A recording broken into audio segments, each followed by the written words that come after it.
পরম প্রেমময় শ্রী শ্রী ঠাকুর অনুকূল চন্দ্রের রাতুল চরণে আমার শতকোটি প্রণাম জানিয়ে শুরু করছি আমার আজকের নিবেদন। অনেকেরই একটা প্রশ্ন থাকে, বাসি কাপড়ে কি ইষ্টপ্রীতি করা যায়, নাকি ঘুম থেকে উঠে জামা কাপড় চেঞ্জ করে তারপরে আমাদের ইষ্টপ্রীতি করতে হবে। এই নিয়েই আমরা আজকে কিছু আলোচনা করব। যদি কিছু ভুল ত্রুটি হয়ে থাকে অবশ্যই আপনারা সবাই আমাকে সেটা কমেন্ট বক্সে জানিয়ে দেবেন। আর যদি ভিডিওটি ভালো লাগে অবশ্যই আমাদের চ্যানেলটির সাথে থাকবেন সাবস্ক্রাইব করে। বাসি বিছানায় বা বাসি কাপড়ে বসে যদি আমরা ইষ্টপ্রীতি করি, সেক্ষেত্রে কি ইষ্টপ্রীতির সম্পূর্ণ ফল লাভ করা যায়? এটা নিয়েও অনেকের ছোট ছোট প্রশ্ন মনে জেগে আছে। এটা নিয়েই আমরা আলোচনা করব। অবশ্যই আমি আশা করব আমাদের এই আলোচনাটি সবাই মন দিয়ে শুনবেন। প্রতিদিন সকালবেলা বা যখন ইচ্ছে হলো তখন ঘুম থেকে উঠে ঠাকুরের নামে দুটো কথা বলে ঠাকুরের সামনে একটু পয়সা দিলাম, এটাই কি ইষ্টপ্রীতি? এটা কিন্তু ইষ্টপ্রীতি নয়। আবার অনেক মানুষ আছে যারা কিন্তু ইষ্টপ্রীতি করে না, অথচ দিন শেষে বা এক মাস অন্তর যেমন ঠাকুর বাড়িতে ইষ্টপ্রীতি পাঠানোর নিয়ম, সেই নিয়ম মাফিক টাকা পাঠিয়ে দেন। এটাও কি ঠিক? আবার অনেকে আছে ইষ্টপ্রীতি করেন প্রতিদিন, কিন্তু মাস শেষে ঠাকুরের চরণে সেটা প্রদান করেন না। ইষ্ট কথার মানে হলো মঙ্গল, আর ভৃতি কথার মানে হলো ভরণ পোষণ। এটা কিন্তু দিন শেষে বা মাস শেষে আমি ঠাকুরকে চাঁদা দিলাম এরকম কিছু নয়।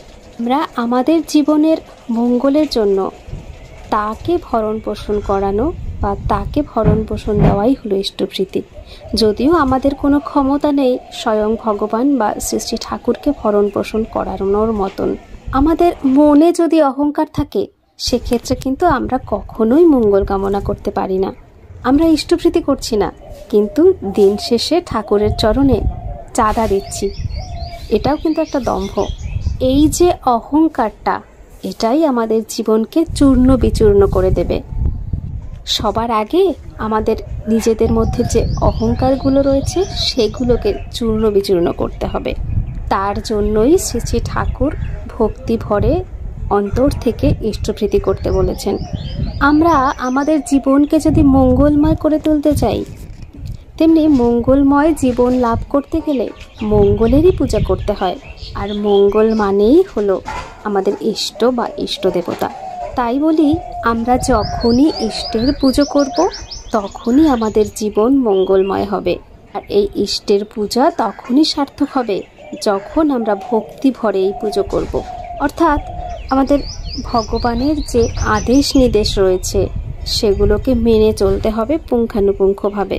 তখনই ইষ্ট খুশি হবেন এবং তার কৃপা আমাদের উপরে বর্ষিত হবে।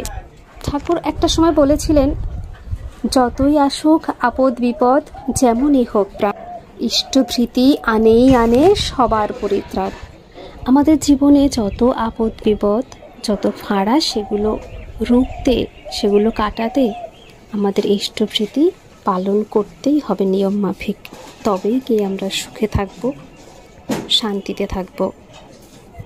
এই ইষ্টপ্রীতির মধ্য থেকেই আমাদের উন্নতি সাধিত হবে, সেটা হয়তো আমরা বুঝতে পারি না। স্বয়ং ভগবান শ্রীকৃষ্ণ গীতাতে বলেছেন, যে আমাকে এতটুকু এক কণা মাত্র আমাকে দান করে তাকে আমি 1000 গুণ হিসেবে ফেরত দিই। এই পৃথিবী বিশ্ব ব্রহ্মাণ্ডের মালিক তো তিনি স্বয়ং ভগবান। আমাদের কাছে তার চাওয়ার তো কিছুই নেই, তবুও তিনি মানুষের কাছে চাইছেন যাতে মানুষের অহং চূর্ণ বিচূর্ণ হয়, তাকে যাতে সদা সর্বদা স্মরণে রাখে। মনে যদি অন্যকে দেওয়ার প্রবণতা থাকে, অন্যের জন্য কিছু করার প্রবণতা থাকে, ভগবানের প্রতি শ্রদ্ধা ভক্তি ভালোবাসা বা তাকে দেওয়ার মতন যদি মনের কোনো ভাব থাকে, তখনই মানুষ সর্বশ্রেষ্ঠ মানুষ হিসেবে গণিত হবে। আমাদের মধ্যে যতদিন অহংকার থাকবে ততদিন আমরা মানুষের মধ্যে পড়ছি না। মানুষকে মানুষ বলে আমরা তখন গণ্য করি না। স্বয়ং ভগবানও মানুষকে মানুষ বলে গণ্য করে না, যতক্ষণ কিনা তার মধ্যে অহংকার না ত্যাগ হয়। এই যে অহংকার, দম্ভ, এই কারণের জন্যেই মানুষ প্রতিটি পদক্ষেপে বিপদে পড়ে, আর এখানেই আমাদের জীবনটা শেষ হয়ে যায়। আমরা দেখি মানুষের জীবনে তিনটে সবথেকে মুখ্য প্রবলেম, যেটা হলো রাগ, অহংকার আর জেদ। এই তিনটে জিনিসকে যে যত বেশি তাড়াতাড়ি কন্ট্রোল করতে পেরেছে, তার জীবনে উন্নতি তত বেশি হয়েছে এবং তত তাড়াতাড়ি হয়েছে। তাই বলি, নিঃস্বার্থভাবে যদি আমরা ভগবানের চরণে কিছু উৎসর্গ করতে পারি, সেক্ষেত্রে ভগবান দয়াল ঠাকুর তার 10 গুণ আমাদের ফেরত দেবেন বা দান করবেন। একমাত্র ভগবানের কৃপা পেলেই আমরা সব কিছু পেতে পারি।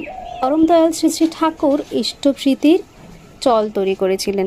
এই ইষ্টপ্রীতি করার মাধ্যমেই আমাদের মধ্যের যত জ্বালা যন্ত্রণা, রাগ, দম্ভ, অহংকার সব কিছুই ভগবানের চরণে উৎসর্গ করতে পারি। এগুলি যত তাড়াতাড়ি ভগবানের চরণে আমরা সঁপে দিতে পারবো, তত তাড়াতাড়ি আমরা আমাদের জীবনের পাপ থেকে মুক্ত হতে পারবো। তেমনি এরকমভাবেই যদি আমরা সব কিছু ভগবানের চরণে উৎসর্গ করতে পারি, তাহলেই আমাদের জীবন সব কিছু থেকে মুক্তি পাবে। আমাদের জীবন সুন্দর, সুখকর, শান্তিময় হয়ে উঠবে। সমস্ত পাপ থেকে আমরা মুক্তি লাভ করতে পারবো। সমস্ত জ্বালা যন্ত্রণা আমাদের মধ্য থেকে দূরে পালাবে, বহু দূরে। তার জন্যই এই ইষ্টপ্রীতির একটা কঠোর নিয়ম তৈরি করা হয়েছে, যে এই ইষ্টপ্রীতিকে ঠিকঠাকভাবে নিয়ম মাফিক পালন করতে হবে। আবার অনেক ক্ষেত্রে দেখা গেছে এই ইষ্টপ্রীতির কারণেই অনেক মানুষ আছে আমাদের এই ঠাকুরের দীক্ষা নিতে চান না, ইষ্টপ্রীতির নিয়ম মাফিক করতে ভয় পান।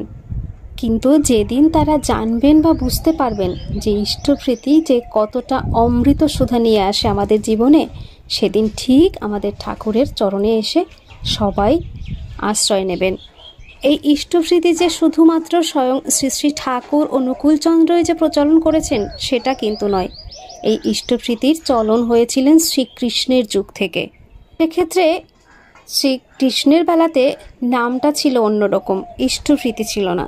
ভগবান শ্রীকৃষ্ণ একটা জায়গাতে গীতাতে বলেছিলেন যে আমাকে যে না দিয়ে খায় সে হলো চোর। তাই শ্রীকৃষ্ণ বলেছিলেন যে দক্ষিণা দিতে। তেমনি এই ইষ্টপ্রীতি করলে যে দান করা হয়, এই দানের পূর্ণতা আপনি লাভ করতে পারবেন। যেমন শ্রীকৃষ্ণ বলেছিল যে আমাকে যে না দিয়ে খায় সে হয় চোর। তার মানে কি, প্রতিদিন আমরা যা ভোগ করব, যা আমরা গ্রহণ করব, তার সব কিছুই সবার আগে শ্রীকৃষ্ণ বলেছিলেন তাকে আগে দান করতে, তারপরে তোমরা সেটা উপভোগ করো, তবেই গিয়ে তোমরা সর্বসুখ পাবে, তোমাদের সবটার পূর্ণতা লাভ করা হবে। দান কিন্তু মহান ধর্ম, যেটা সবার পক্ষে সবসময় করা সম্ভব হয় না বর্তমান পরিস্থিতিতে, বর্তমান যুগে। কিন্তু আমরা এই দানটাকে করতে পারি খুব ছোট্ট একটা কাজের মাধ্যমে, এই ইষ্টপ্রীতির মাধ্যমে। যারা ইষ্টপ্রীতি প্রতিদিন প্রতিনিয়ত করছে, তারা কিন্তু প্রতিদিন দান করছে। অতি সামান্য হলেও আমরা দান করছি। এই যে পূর্ণ আমরা লাভ করছি প্রতিদিন, এই পূর্ণতা কিন্তু বিফলে যাওয়ার জন্য নয়। গুরুর নাম জপ করছি, ভগবানকে ডাকছি, গুরু দক্ষিণা দিচ্ছি, ইষ্টপ্রীতি করছি, এর মধ্যেই কিন্তু ভূতযজ্ঞের জন্যও কিছু প্রদান করছি। এই সব কিছু কিন্তু একটা মাত্র কাজের ফলেই আমরা পেয়ে যাচ্ছি, সেটা হলো ইষ্টপ্রীতি। ভূতযজ্ঞ কি আমরা সবাই বেশ ভালো করে জানি। প্রতিদিন আমরা আমাদের অজান্তে অনেক পাপ অন্যায় করে থাকি। হাঁটতে, চলতে, ফিরতে পায়ের নিচে কত না কীট পতঙ্গ মৃত্যুবরণ করছে, সেটা আমরা হিসেবও রাখি না। এই যে আমরা পাপ কর্ম করছি, এটার কারণের জন্যই, এটা থেকে লাঘব পাওয়ার জন্যই কিন্তু ভূতযজ্ঞ করতে হয়। এই ভূতযজ্ঞটা কিন্তু শ্রী শ্রী ঠাকুরের যুগ থেকে নয়, স্বয়ং শ্রীকৃষ্ণের যুগ থেকে শুরু হয়েছিল। আশা করি আমরা ইষ্টপ্রীতি সম্পর্কে কিছুটা হলেও ধারণা পেয়েছি। এবারে আমরা জানবো যে বাসি কাপড়ে ইষ্টপ্রীতি করা যায় কিনা। একদিন আলোচনা প্রসঙ্গে শ্রী শ্রী ঠাকুরকে কোনো এক দাদা প্রশ্ন করেছিলেন যে বাসি কাপড়ে কি ইষ্টপ্রীতি করা যায়। তার প্রতি উত্তরে শ্রী শ্রী ঠাকুর উত্তরে জানালেন যে আপনি যদি পবিত্র থাকেন, তাহলে আপনি বাসি কাপড়ে ইষ্টপ্রীতি করতেই পারেন। সবার আগে মনকে পবিত্র করতে হবে।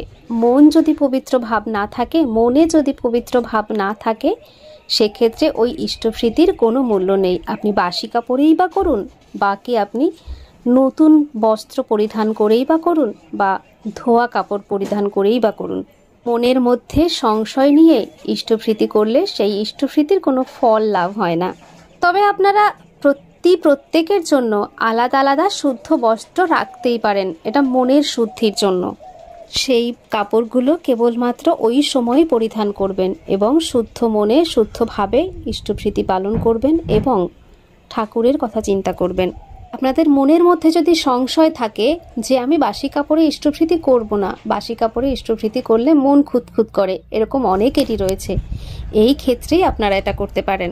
সেক্ষেত্রে মনের পবিত্র ভাব জাগানোর জন্য শুদ্ধ বস্ত্র পরিধান আপনি করতেই পারেন। সেটাতে আপনারও মঙ্গল হবে আর পরমপিতার ইষ্টপ্রীতি পালনটাও ঠিকঠাকভাবে হবে। আজকের মতন আমার ভিডিওটি এখানেই শেষ করছি। আশা করি আমি কিছুটা হলেও ধারণা দিতে পেরেছি। আবারও ক্ষমা চেয়ে নিচ্ছি যদি কোনো ভুল ত্রুটি করে থাকি বা যদি কোনো আমি ভুল ইনফরমেশন দিয়ে থাকি। সেক্ষেত্রে আমার ভুলটাকে ধরিয়ে দেওয়ার জন্য অবশ্যই আমার চ্যানেলের বা এই ভিডিওটির নিচে কমেন্ট বক্সে আমাকে জানাতে ভুলবেন না। আবারও সকলকে জয়গুরু জানিয়ে আজকের মতন আমি বিদায় নিচ্ছি পল্লবী মিত্র। জয়গুরু সকলকে।